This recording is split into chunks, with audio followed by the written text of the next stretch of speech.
Ads లేకుండా latest episode చూడండి. చూడలత, నీ భర్తకి నీ మావయ్యకి నీ మీద కోపం లేదు, నీ పుట్టింటి వాళ్ళ మీదే కోపం. ఆ కోపాన్నే నీ మీద చూపిస్తున్నారు. అది నువ్వు అర్థం చేసుకుంటే చాలు. బాధలు నాకేమీ కొత్త కాదు బావా. పుట్టిన దగ్గర నుంచి బాధలు పడుతూనే ఉన్నాను, భవిష్యత్తులో కూడా పడుతూనే ఉంటాను. సంతోషాలు పండగలాగా అప్పుడప్పుడు పలకరిస్తుంటే, బాధలు మాత్రం గడియారంలో గంటల ముల్లులాగా ప్రతి గంటకి నన్ను పలకరిస్తూనే ఉంటాయి. చెల్లె, నువ్వు పైకి చెప్పకపోయినా ఎంతగా బాధపడుతున్నావో నాకు అర్థమైంది. ఇప్పుడే వర్మతో మాట్లాడిస్తాను. నీ బాధలు భయాలు అన్నీ పోగొట్టేస్తాను. వర్మకి ఫోనా? వద్దక్కా. ఎందుకొద్దు? నువ్వు వర్మతో మాట్లాడితేనే ప్రశాంతంగా ఉంటావని నాకు అర్థమైంది. వర్మకి ఫోన్ చేస్తాను. అతనికున్న అపోహలు అపార్థాలన్నీ తొలగిస్తాను. మీ ఇద్దరినీ కలుపుతాను. అక్కా, నువ్వు చేసినా అతను ఫోన్ లిఫ్ట్ చేయడక్కా. ఒకవేళ ఫోన్ లిఫ్ట్ చేసినా నువ్వు చెప్పింది వినడానికి అతను సిద్ధంగా ఉండడక్కా. అనవసరంగా ఫోన్ చేసి అవమాన పాలు కావద్దక్కా. నా మాట విని ఫోన్ చెయ్యొద్దక్కా. అతను అవమానించినా పర్వాలేదు, అనరాని మాటలన్నా పర్వాలేదు, నేను మాత్రం ఫోన్ చేసి తీరుతాను. బావా, ఫోన్ చేసి ఇవ్వు.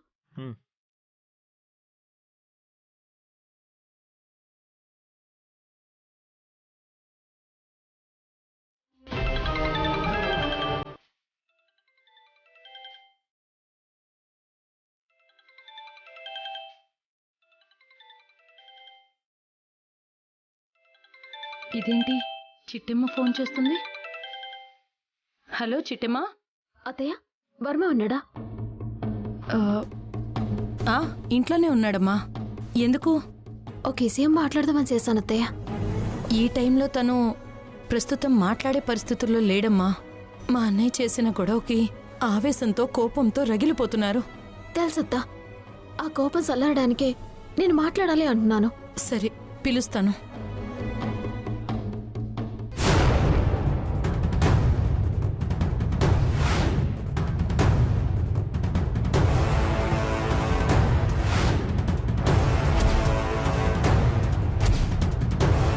నువ్వేం పిలవక్కర్లేదు. ఎవరు ఫోన్ చేశారో, ఎందుకు ఫోన్ చేశారో నాకు బాగా తెలుసు. ఫోని వదినా, ఇంటికొచ్చి చేసిన అవమానం సరిపోదా? మళ్ళీ ఫోన్ చేశారు. మరిది, మేము తప్పు చేశామో మమ్మల్ని క్షమించు అంటానికో, మా చెల్లి చేసిన తప్పుకి క్షమించి కాపురానికి తీసుకెళ్ళమని అడగటానికో ఫోన్ చేయలేదు. నిజమేటో నీకు తెలియాలని ఫోన్ చేశాను. ఏంటా నిజం? నా మీద కేసు పెట్టాలనుకోవడమా? నన్ను మా నాన్నగారిని జైలుకి పంపించాలనుకోవడమా? అదేనా నిజం? లతని ఇంటికి పంపించిన విషయం మీకు మాకు తప్ప మూడో కంటికి తెలియదు, అవునా? అవును. మరి అలాంటిది వీణన్న బాబాయ్కి ఎవరు చెప్పుంటారంటావు? ఇంకెవరు చెప్తారు? ఆ లతో మీరో చెప్పుంటారు. నేను ప్రాణంగా ప్రేమించే నా తల్లిదండ్రుల మీద పొట్టెట్టి చెప్తున్నాను. నా ఆరో ప్రాణమైన మా బావ మీద పొట్టెట్టి చెప్తున్నాను. ఇక్కడ జరిగిన విషయాలేవి మా బాబాయ్కి మేము చెప్పలేదు. నేను అబద్ధం చెప్పను అని నువ్వు నమ్మితే ఈ మాటను నువ్వు నమ్మాలి, నమ్మి తీరాలి. సరే వదినా, మీరు చెప్పలేదు, మరి ఇంకెవరు చెప్పినట్టు? బ్రదర్, నువ్వు అడిగిన ప్రశ్నలకి నా దగ్గర సమాధానం ఉంది. ఈ గొడవలన్నిటికీ కారణం మా అమ్మ. ఏం మాట్లాడుతున్నారన్నయ్య? అవును బ్రదర్, లతని నీకు దూరం చేసి మీ ఇద్దరిని శాశ్వతంగా విడగొట్టాలని మా అమ్మ కంకణం కట్టుకుంది. అందుకనే వీరనారాయణ గారికి ఫోన్ చేసి ఇక్కడ జరిగిన విషయాలన్నీ చెప్పింది. ఆ విషయాన్నే వీరనారాయణ గారు స్వయంగా మాతో చెప్పారు. నిజమా? అవును. బావా, ఒకసారి ఫోన్ ఇవ్వు. అవును వర్మ, మా బాబాయ్ మా ఇంటికి రావడానికి, మీ మీద కేసు పెడతారని బెదిరించడానికి కారణం ఆ కాంతమ్మ గారే. ఆవిడ వల్లే మన మధ్య అపార్థాలు ఎక్కువైపోతున్నాయి. మన రెండు కుటుంబాలు శాశ్వతంగా దూరం కాబోతున్నాయి. దయచేసి ఇప్పటికైనా మమ్మల్ని అర్థం చేసుకో వర్మా. చెప్తే మాత్రం ఆయన మా మీద కేసు పెడతాడా? పెట్టక మరేం చేస్తాడు? నన్ను మీరు ఎందుకు ఇంట్లో నుంచి పంపించారో మీకు మాత్రమే తెలుసు. మా బాబాయ్కి తెలియదు కదా. తెలిస్తే కథ మరోలా ఉండేది. నీకెప్పుడేం మాట్లాడాలో తెలీదు. చూడు మరిది, జరిగిన తప్పుకి బాధ్యులెవరో నాకు తెలియదు, కానీ బలి పశువు మాత్రం నా చెల్లె అవుతుంది. అందుకే వయసులో చిన్నాడిపైనా నీకు మరీ మరీ చెప్తున్నాను. మీ నాన్న ఆవేశపడ్డారని నువ్వు ఆవేశపడకు. ఒక్క క్షణమైనా లత గురించి ఆలోచించు. ఎంత ఆనందంగా, ఎంత అన్యోన్యంగా కాపురం చేయాల్సిన మీరు ఇలా ఎవరు శపించినట్టుగా దూరమైపోయారంటే కారణం ఎవరు? ఒకటి పగ, రెండు మక్కాంతమత్త.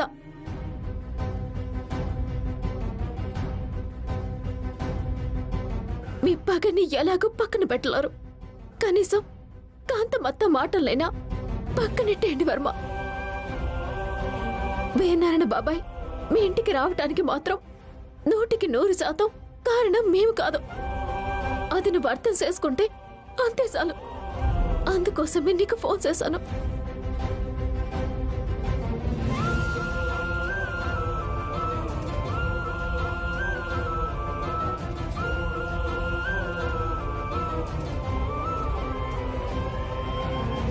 సరే వదినా, వీరనారాయణ గారు కేసు పెట్టకపోతే ఈరోజు కాకపోతే రేపైనా ఈ సమస్యలకి పరిష్కారం దొరుకుతుంది.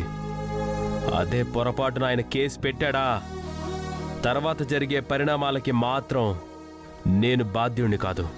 లేదు మరిది, నేను బాబాయ్తో మాట్లాడాను. బాబాయ్ ఆవేశం, కోపం శాంతించి మీ మీద కేసెట్టనని మాట కూడా ఇచ్చాడు. కాబట్టి ఎట్టి పరిస్థితుల్లోనూ మీ మీద కేసెట్టాడు. సరే వదినా, మీ మాటలు నమ్ముతున్నాను.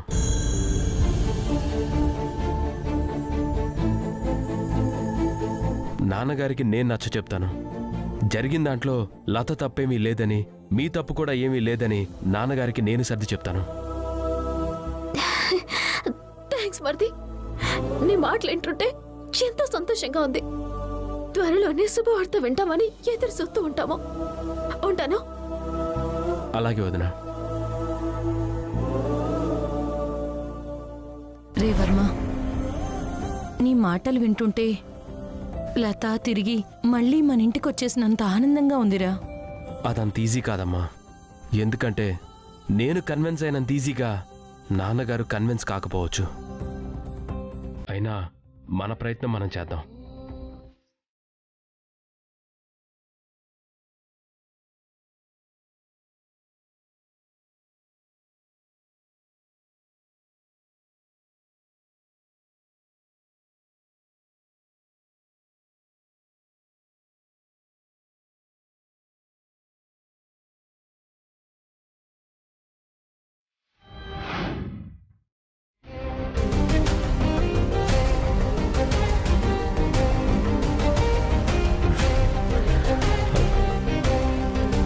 అది నాన్నగారు జరిగిందంతా చూశాక జరిగిన దాంట్లో లత తప్పేమీ లేదు. వర్మ, మతుండే మాట్లాడుతున్నావేరా?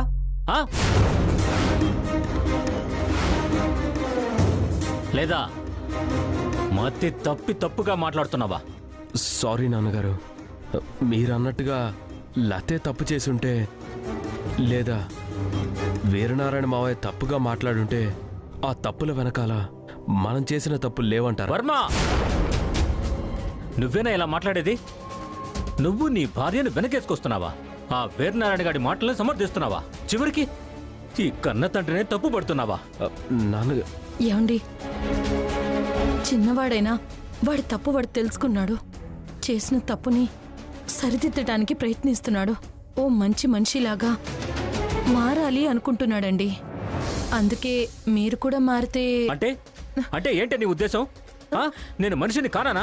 నాకు మనసు లేదనా? అయ్యో, అది కాదండి నా ఉద్దేశం. ఇప్పటిదాకా నా కొడుకు నేను గీసిన గీత దాటడు, శ్రీరామచంద్రుడి కన్నా గొప్పవాడు అని అనుకున్నాను. ఇప్పుడిప్పుడే తెలుస్తోంది, వాడికి కన్నవాళ్ల కన్నా కట్టుకున్న పెళ్ళామే ఎక్కువైపోయిందని. మీరు నన్ను అపార్థం చేసుకుంటున్నారు నాన్నగారు. లేదురా, ఇప్పుడే బాగా అర్థం చేసుకుంటున్నాను. తండ్రి మాటకు విలువివ్వని వాడు, తండ్రి శత్రువుని సమర్థించేవాడు నా కొడుకే కాదు. నా మాట మీద గౌరవం లేనప్పుడు, నాతో అవసరం లేనప్పుడు నా ఇంట్లో కూడా ఉండాల్సిన అవసరం లేదు. పోరా బయటికి.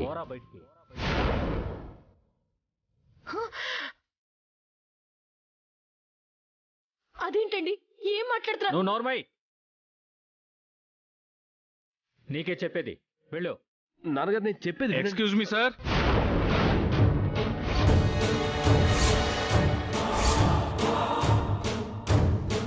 ఏంటి ఎస్ఐ గారు ఇలా వచ్చారేంటి? చూడ్డానికి చాలా పెద్ద మనిషిలా ఉన్నారు.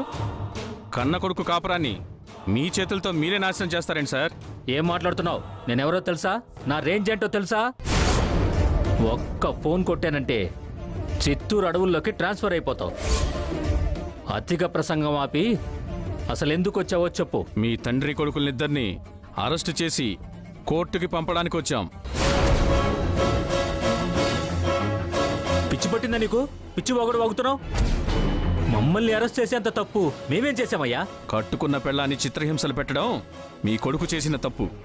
ఇంటికొచ్చిన కోడల్ని కట్నం కోసం వేధించడం, వాళ్ళ పుట్టింటి వాళ్ళని అవమానించి మాట్లాడడం మీరు చేసిన తప్పు.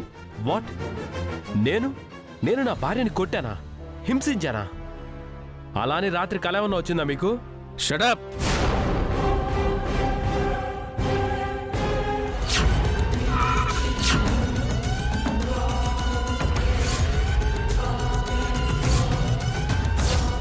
ఆ వర్మగాణ్ణి వాడి బాబుని పోలీసులు సంకెళ్ళేసి మరీ పోలీస్ జీపులో తీసుకెళ్తుంటే ఆ మానసాదేవి బోరున ఏడుస్తుంటే ఆ అద్భుతమైన సన్నివేశాన్ని లైవ్లో చూద్దామని వచ్చావురా.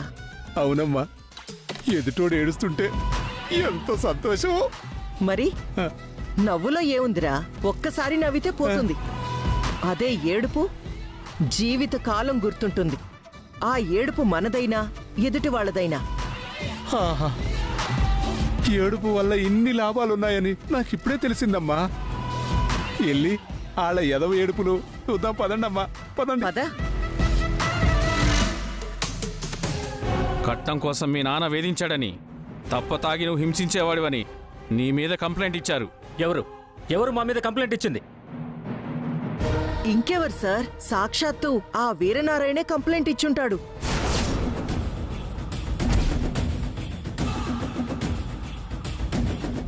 ఏమెస్ఐ గారు? అవును మేడం, తన అన్న కూతుర్ని కట్నం కోసం వేధించారని, చిత్రహింసలు పెట్టారని, అడిగిన కట్నం ఇవ్వలేదని, ఇంటి నుంచి గెంటేశారని వీరనారాయణ గారు మీ మీద కంప్లైంట్ ఇచ్చారు.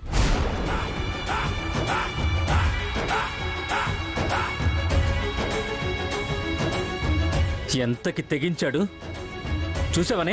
చూసావా? నీ అన్న ఎంతకి తెగించాడో. లేదు, మా అన్నయ్య ఎప్పటికీ అలా చెయ్యడు. ఎందుకు చేయడమా? నిన్ననే కదా వార్నింగ్ ఇచ్చేళ్ళాడు. మీ ఇద్దరిని అరెస్ట్ చేయిస్తాను, జైలుకి పంపిస్తాను అని అన్నమాటే నిలబెట్టుకున్నాడు. కరెక్ట్గా చెప్పావు వర్మబాబు. మీ మీద ఎంత పగ లేకపోతే మాత్రం ఇలా కేసు పెడతాడా? ఎస్ఐ గారు, వీరనారాయణ ఫోన్ చేసి చెప్పడమేనా? కంప్లైంట్ ఏమైనా ఇచ్చాడా? వీరనారాయణ గారు ఫోన్ చేశారండి. చిట్టమ్మ గారు కంప్లైంట్ ఇచ్చారు.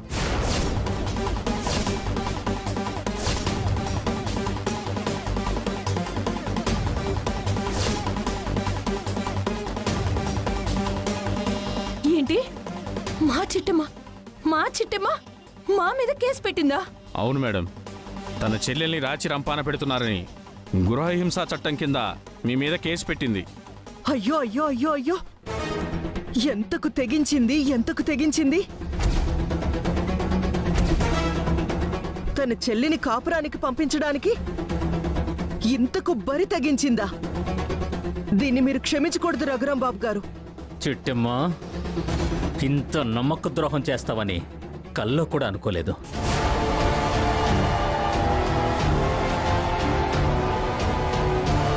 ఎస్ఐ గారు, మీ పై అధికారులతో నేను మాట్లాడతాను.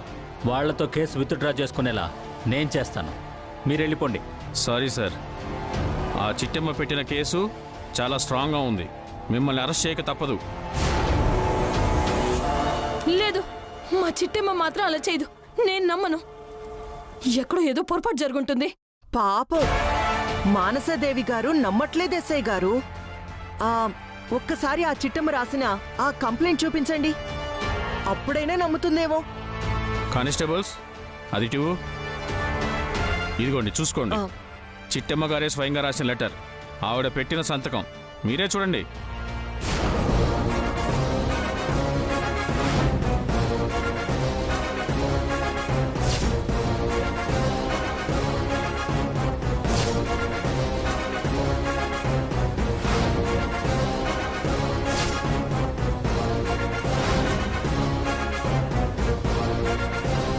మోసం, దగ, కుట్ర.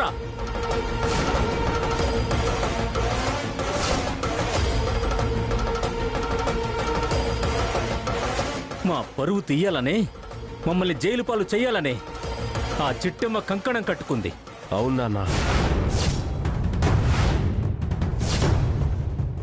వాళ్ళ మెత్తటి మాటలు నమ్మి నేను మెత్తపడ్డాను. అది ఎంత పెద్ద తప్పో నాకిప్పుడు అర్థమవుతుంది. జీవితంలో ఇక చిట్టమ్మని మాత్రం నమ్మను. సార్, ఇప్పటికే చాలా ఆలస్యమైంది. మీరంతటా మీరుగా వస్తే ఎలాంటి గొడవలు లేకుండా, హడావిడి లేకుండా స్టేషన్కి తీసుకెళ్తాం. కాదు కూడదు అంటే మేము యాక్షన్ తీసుకోవాల్సి వస్తుంది. మీ పై అధికారులతో నేను మాట్లాడతానని చెప్పాను కదా, మీరు వెళ్ళండి. కానిస్టేబుల్స్ వీళ్ళు ఇలా మాట వినరో, లాక్కురండి.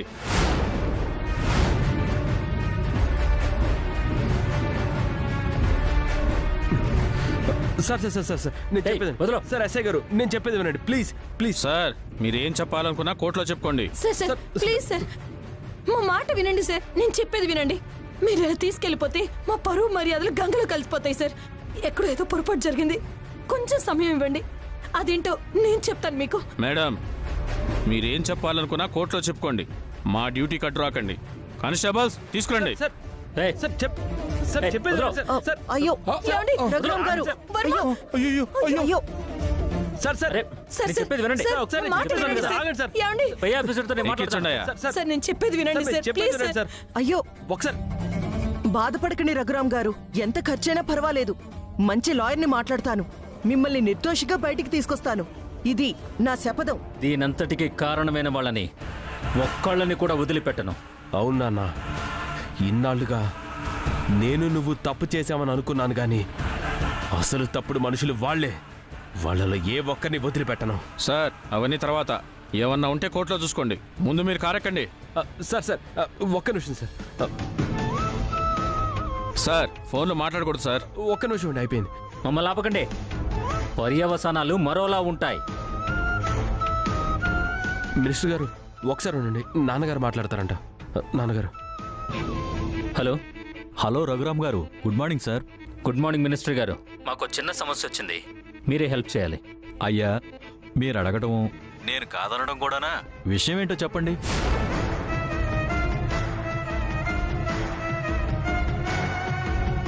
ఎస్ఐకి ఒకసారి ఫోన్ ఇవ్వండి. మినిస్టర్ గారు లైన్లో ఉన్నారు, మాట్లాడు. Sir, good morning sir. Raghuram మాకు బాగా కావలసిన మనిషి. ఆయనకి 3 రోజులు టైం ఇవ్వు. ఈ రోజు వాళ్ళతో కేసు విత్డ్రా చేయిస్తాడు. Okay sir. అప్పటి వరకు ఆయన డిస్టర్బ్ చేయకు. మీరు చెప్పినట్టే చేస్తాను సార్. సారీ సార్, ఇక మీరు వెళ్ళొచ్చు.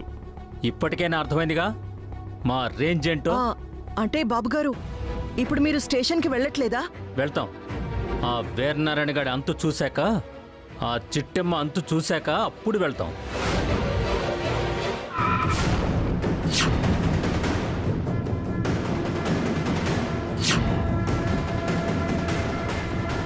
పదమ్మా.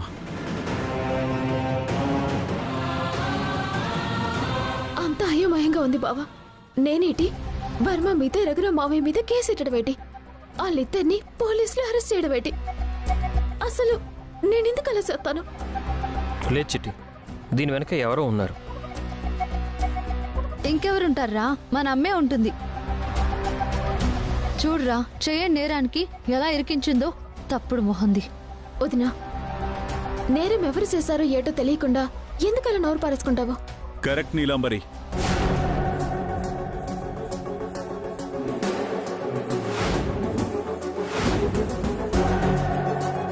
జరిగింది జరిగినట్టుగా చెప్తున్నావు.